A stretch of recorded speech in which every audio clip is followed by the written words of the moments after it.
کبھی ایسا محسوس ہوتا ہے کہ ہم ایک ایسی ٹریڈمل پر بھاگ رہے ہیں جو تیز سے تیز تر ہوتی جا رہی ہے۔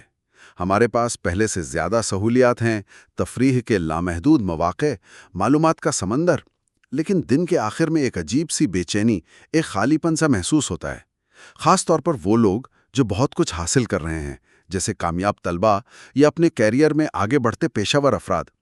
وہ اکثر یہ سوچتے ہیں کہ سب کچھ تو ٹھیک ہے، تو میں خوش کیوں نہیں ہوں؟ آج ہم اسی احساس کی تہہ تک پہنچنے کی کوشش کریں گے۔ ہمارے پاس ڈیوڈ گلسپی کی کتاب برین ریسٹ کا خلاصہ ہے، جو اس الجھن کو سائنس کی نظر سے دیکھتی ہے۔ ہم یہ سمجھیں گے کہ ہمارے دماغ کے اندر ایسی کون سی کیمیائی تبدیلی ہو رہی ہے جو ہمیں اس کیفیت میں مبتلا کر رہی ہے۔ اور اس ساری گفتگو کی بنیاد ایک بہت ہی سادہ لیکن گہری تشبیہ پر ہے۔ یوں سمجھیں کہ ہمارا دماغ ایک جھولے کی طرح ہے، ایک سی سو۔ اس جھولے کے ایک سرے پر ڈوپامین بیٹھا ہے اور دوسرے پر سیروٹونن۔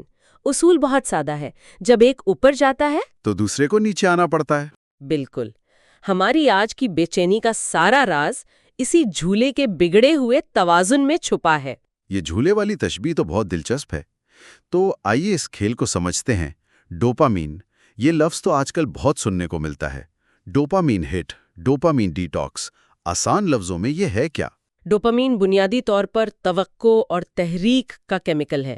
یہ تب خارج ہوتا ہے جب ہمیں کسی فوری انعام کی امید ہوتی ہے۔ یہ حاصل کرنے کی خوشی نہیں، بلکہ حاصل کرنے کی امید کا جوش ہے۔ اچھا، جیسے ہی آپ کے فون پر نوٹیفیکیشن کی آواز آتی ہے، اس سے پہلے کہ آپ اسے دیکھیں، جی، دماغ ڈوپامین خارج کر دیتا ہے۔ شاید کوئی اچھی خبر ہو۔ یہی احساس آپ کو فاسٹ فوڈ آرڈر کرتے ہوئے یا سوشل میڈیا پر سکرول کرتے ہوئے ملتا ہے۔ یعنی یہ ایک فوری تیز جھٹکے کی طرح ہے، جیسے کسی نے چاکلیٹ کا ایک چھوٹا سا ٹکڑا دے دیا ہو۔ مزہ تو آیا، لیکن وہ فوراً ختم ہو گیا، اور پھر آپ کو مزید کی طلب ہوتی ہے۔ جیسے میں نے ایک ریل دیکھی، مزہ آیا، اب دماغ کہتا ہے ایک اور۔ بالکل، یہ سلسلہ چلتا رہتا ہے۔ اور جھولے کے دوسری طرف ہے سیروٹونن۔ سیروٹونن، جی، یہ ڈوپامین کی طرح شوخ اور چنچل نہیں، بلکہ پرسکون اور گہرا ہے۔ یہ اطمینان اور سکون کا کیمیکل ہے۔ یہ وہ احساس ہے جب آپ بغیر کسی خاص وجہ کے اچھا محسوس کرتے ہیں۔ جب آپ صبح اٹھیں، کھڑکی سے دھوپ آ رہی ہو اور آپ کو لگے کہ سب ٹھیک ہے۔ یہ تیز پٹاخوں کی روشنی نہیں، بلکہ ایک مدھم جلتی ہوئی موم بتی کی طرح ہے۔ اور یہ موم بتی فوری طور پر نہیں جلتی، اس کے لیے کوشش کرنی پڑتی ہے۔ فطرت میں وقت گزارنا، کسی دوست سے گہری گفتگو کرنا، ورزش۔ جی، یہ ان چیزوں سے آہستہ آہستہ پیدا ہوتی ہے۔ تو مسئلہ تب شروع ہوتا ہے جب ہمارا جھولا ایک طرف یعنی ڈوپامین کی طرف مستقل جھکا رہتا ہے۔ ٹھیک کہا، دماغ توازن کا بھوکا ہے۔ جب آپ صبح سے رات تک اپنے دماغ پر ڈوپامین کے تیز جھٹکوں کی بمباری کرتے رہتے ہیں، ای میلز، نوٹیفیکیشنز، خبریں، سوشل میڈیا، بنج واچنگ، تو دماغ اس سیلاب کو روکنے کے لیے قدرتی طور پر سیروٹونن والی طرف کو نیچے دبا دیتا ہے۔ اور نتیجہ یہ کہ آپ باہر سے بہت مصروف اور کامیاب نظر آتے ہیں، لیکن اندر سے خوشی اور اطمینان غائب ہو جاتا ہے۔ اور پھر چھوٹی چھوٹی چیزیں جو پہلے خوشی دیتی تھیں وہ بورنگ لگنے لگتی ہیں، جیسے فیملی کے ساتھ بیٹھ کر چائے پینا یا کوئی کتاب پڑھنا، ان میں وہ کک نہیں ہوتی۔ دماغ کی حساسیت بدل جاتی ہے۔ یہ بالکل ویسا ہے جیسے روزانہ بہت تیز مسالے والا کھانا کھانے کے بعد آپ کو سادہ دال میں کوئی ذائقہ ہی نہ آئے۔ صحیح۔ اور یہی وہ مقام ہے جہاں سے بے چینی، چڑچڑاپن اور منفی سوچیں جنم لیتی ہیں۔ سیروٹونن ہمارے جذباتی استحکام کا ذمہ دار ہے۔ جب یہ کم ہوتا ہے تو ہمارا دماغ ایک زخمی پاؤں کی طرح ہو جاتا ہے کہ ہلکی سی ٹھوکر بھی بہت تکلیف دیتی ہے۔ بالکل، چھوٹی چھوٹی باتوں پر غصہ آنا، دوسروں سے حسد محسوس کرنا، خود پر شک کرنا، یہ سب کم سیروٹونن کی علامات ہیں۔ مسئلہ اکثر ہماری زندگی میں نہیں، ہماری دماغی کیمسٹری میں ہوتا ہے۔ یہ جھولے والی بات تو سمجھ آ گئی، لیکن اس میں ایک اور پہلو بھی ہے، وہ ہے خود پر قابو پانا۔ کبھی کبھی ہمیں اچھی طرح پتہ ہوتا ہے کہ یہ چیز ہمارے لیے ٹھیک نہیں، جیسے رات کو دیر تک فون استعمال کرنا۔ ہم فیصلہ بھی کرتے ہیں کہ بس اب نہیں کروں گا، لیکن خود کو روک نہیں پاتے۔ ایسا لگتا ہے جیسے ہمارے اندر کی بریک فیل ہو گئی ہے۔ آپ نے بالکل صحیح جگہ پر انگلی رکھی ہے۔ اگر ہمارا دماغ ایک گاڑی ہے تو ڈوپامین اس کا ایکسلریٹر ہے۔ جی، اسے اور کرو اور آگے بڑھو کے لیے دھکیلتا ہے۔ جی، لیکن ہر گاڑی میں ایک بریک سسٹم بھی ہوتا ہے. ہمارے دماغ کے اس بریک سسٹم کا نام ہے گابا. گابا؟ جی، گابا یہ ایک نیورو ٹرانسمیٹر ہے جس کا کام ہی ہمارے جذباتی اور فوری رد عمل کو روکنا ہے. یعنی جب مجھے شدید خواہش ہوتی ہے کہ ابھی فریج کھول کر کچھ میٹھا کھا لوں یا کسی کی بات پر غصے میں فوراً جواب دوں، تو گابا ہی وہ آواز ہے جو کہتی ہے رکو ذرا سوچو. بالکل، یہ ہماری قوت ارادی یعنی سیلف کنٹرول کی بنیاد ہے. اور آج کی تیز رفتار زندگی اس بریک سسٹم کو کمزور کر رہی ہے. بہت بری طرح. مسلسل ملٹی ٹاسکنگ، ہر 2 منٹ بعد آنے والے نوٹیفیکیشنز اور ہماری خوراک میں موجود شوگر، پروسیسڈ فوڈز، یہ سب گابا کے بریک پیڈز کو گھسا رہے ہیں. جب ڈوپامین کا ایکسلریٹر ہر وقت دبا رہتا ہے تو گابا کو اسے روکنے کے لیے بہت زیادہ محنت کرنی پڑتی ہے. آخرکار یہ سسٹم تھک جاتا ہے. اور جب یہ تھک جاتا ہے تب کیا ہوتا ہے؟ کیا اسی لیے لوگ کہتے ہیں کہ مجھ میں ول پاور نہیں ہے؟ یہی سب سے اہم نکتہ ہے. کتاب کہتی ہے کہ قوت ارادی کوئی اخلاقی خوبی یا خامی نہیں، یہ ایک حیاتیاتی فیل ہے. مطلب یہ کردار کی کمزوری نہیں؟ نہیں، یہ دماغ کی تھکاوٹ ہے. جب گابا سسٹم مضبوط ہوتا ہے تو نہیں کہنا آسان ہوتا ہے، لیکن جب یہ کمزور ہو جاتا ہے تو نہیں کہنا جسمانی طور پر مشکل ہو جاتا ہے. آپ سست نہیں ہیں، آپ کا دماغ کیمیائی طور پر تھک چکا ہے. یہ بات سن کر تو بہت سے لوگوں کو تسلی ہوگی جو خود کو قصوروار ٹھہراتے ہیں. یعنی اگر ایک طالب علم نے فیصلہ کیا کہ وہ 2 گھنٹے پڑھے گا لیکن 15 منٹ بعد ہی اس کا ہاتھ فون کی طرف چلا جاتا ہے تو یہ اس کی نیت کا فطور نہیں بلکہ اس کے گابا بریکس کا فیل ہونا ہے. بالکل، جب گابا کمزور ہوتا ہے تو دماغ ایک ایسی گاڑی بن جاتا ہے جس کی بریک نہیں لگتی. سوچیں دوڑتی رہتی ہیں، بے چینی بڑھ جاتی ہے، اوور تھنکنگ عام ہو جاتی ہے اور نیند متاثر ہوتی ہے. تو اس بریک سسٹم کو ٹھیک کیسے کریں؟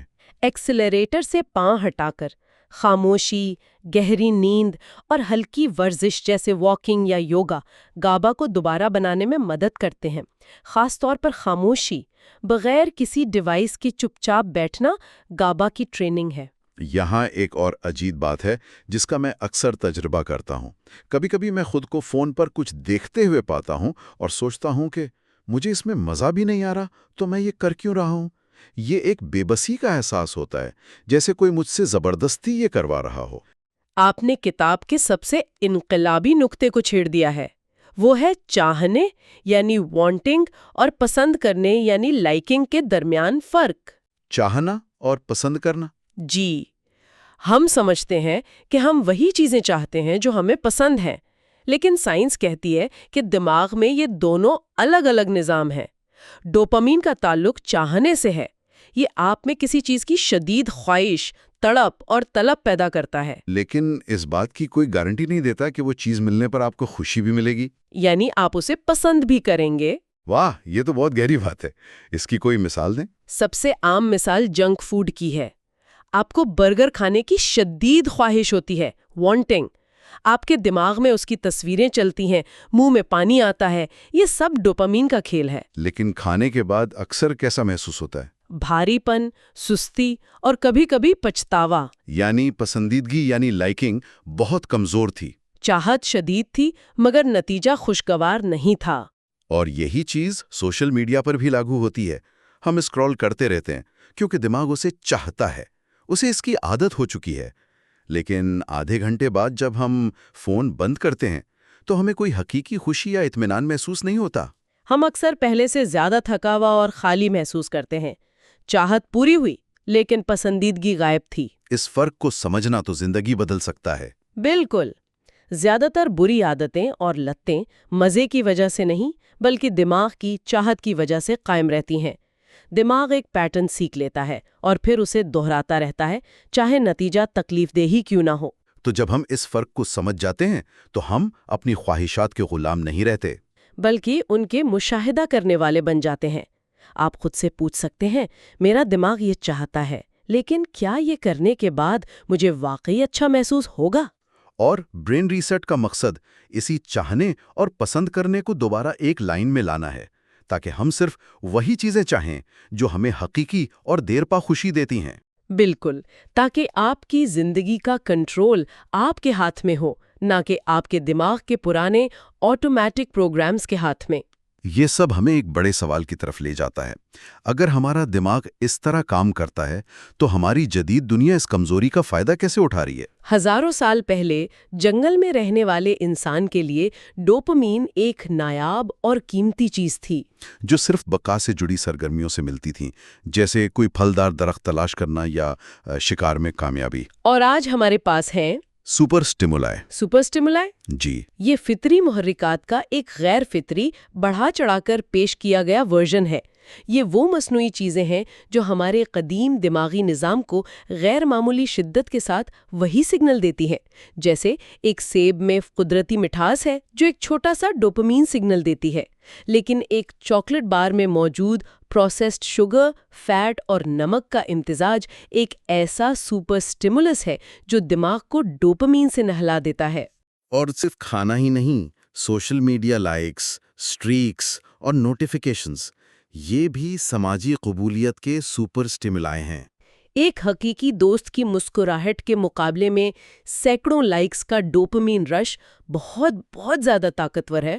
اس جال کا اثر یہ ہوتا ہے کہ جب دماغ ان تیز اور شدید انعامات کا عادی ہو جاتا ہے تو حقیقی زندگی پھیکی اور بورنگ لگنے لگتی ہے۔ آپ نے بالکل درست کہا۔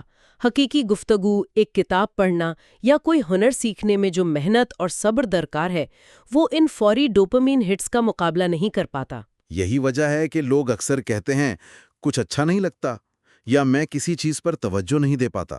یہ اکثر ڈپریشن نہیں ہوتا، یہ اوور سٹیمولیشن یعنی حد سے زیادہ محرکات کا نتیجہ ہوتا ہے۔ دماغ کے ڈوپامین ریسپٹرز کی حساسیت اتنی کم ہو جاتی ہے کہ اب انہیں متحرک کرنے کے لیے بہت زیادہ شدید محرک کی ضرورت ہوتی ہے۔ یہ تو واقعی ایک جال ہے۔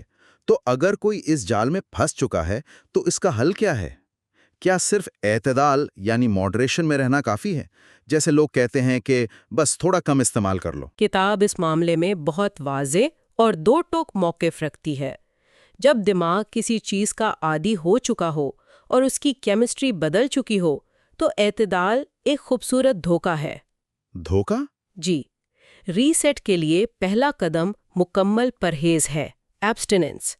جس طرح ایک شرابی کے لیے یہ کہنا ناممکن ہے کہ میں دن میں صرف ایک گھونٹ پیوں گا، اسی طرح ایک ایسے دماغ کے لیے جو سوشل میڈیا کا عادی ہو، یہ کہنا کہ میں صرف 5 منٹ دیکھوں گا تقریباً ناممکن ہے۔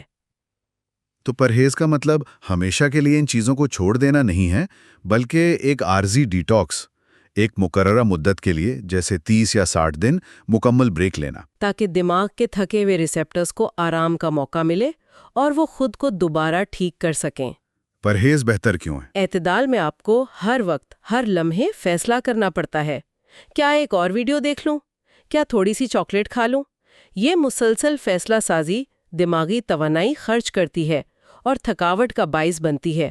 جسے ڈیسیژن فٹیگ کہتے ہیں۔ جی، لیکن پرہیز میں اصول واضح اور سادہ ہوتا ہے۔ نہیں، بس اس سے دماغ کو آرام کرنے کا موقع ملتا ہے۔ لیکن یہ شروع میں تو بہت مشکل ہوتا ہوگا۔ بالکل، شروع کے کچھ دن یا ہفتے بہت مشکل ہوتے ہیں۔ شدید بے چینی، چڑچڑاپن اور بوریت محسوس ہوتی ہے۔ لیکن کتاب کہتی ہے کہ یہ بری علامت نہیں، یہ اس بات کی علامت ہے کہ شفا یابی کا عمل شروع ہو چکا ہے۔ اچھا، یہ وڈرال کی علامات ہیں؟ بالکل، جو بتا رہی ہیں کہ دماغ خود کو ری سیٹ کر رہا ہے۔ اگر کوئی اس مشکل مرحلے سے گزر جائے تو اس کے بعد وہ ایک ایسی ذہنی وضاحت اور سکون محسوس کرتا ہے جو اس نے شاید برسوں سے محسوس نہ کیا ہو۔ تو آج کی اس گہری گفتگو کا خلاصہ یہ ہے کہ ہماری خوشی اور اطمینان کا انحصار ڈوپامین اور سیروٹونن کے نازک توازن پر ہے۔ ہم نے سمجھا کہ کیسے ہماری جدید زندگی کا تیز رفتار ایکسلریٹر ہمارے دماغ کے بریک سسٹم یعنی گابا کو کمزور کر رہا ہے، اور سب سے بڑھ کر یہ کہ چاہنے اور پسند کرنے کے فرق کو سمجھنا ہمیں اپنی عادتوں کے جال سے آزاد کر سکتا ہے۔ اور ختمی پیغام یہ ہے کہ اگر آپ بے چینی، خلپشار یا ناخوشی محسوس کر رہے ہیں تو شاید آپ میں یا آپ کی زندگی میں کوئی خرابی نہیں ہو سکتا ہے، یہ صرف آپ کے دماغ کی کیمسٹری کا مسئلہ ہو۔ جو حد سے زیادہ محرکات کی وجہ سے بگڑ گئی ہے۔ اس کا حل مزید کچھ کرنے یا حاصل کرنے میں نہیں، بلکہ جان بوجھ کر اپنی زندگی سے غیر ضروری محرکات کو کم کرنے میں ہے۔ خود کو قصوروار ٹھہرانے کے بجائے یہ سمجھنا ضروری ہے کہ آپ کا اعصابی نظام تھکا ہوا ہے۔ اور تھکے ہوئے نظام کو سزا نہیں، آرام اور بحالی کی ضرورت ہے۔ تو یہ گفتگو ہمیں اس سوال پر چھوڑ جاتی ہے کہ خوش رہنے کے لیے ہمیں اپنی زندگی میں مزید کیا کچھ شامل کرنے کی ضرورت ہے؟ یا شاید اصل سوال یہ ہے کہ وہ کون سی چیزیں ہیں جنہیں ہمیں شعوری طور پر اپنی زندگی سے کم کرنے کی ضرورت ہے، تاکہ ہم اس خوشی اور سکون کو دوبارہ دریافت کر سکیں جو پہلے سے ہی ہمارے اندر موجود ہے۔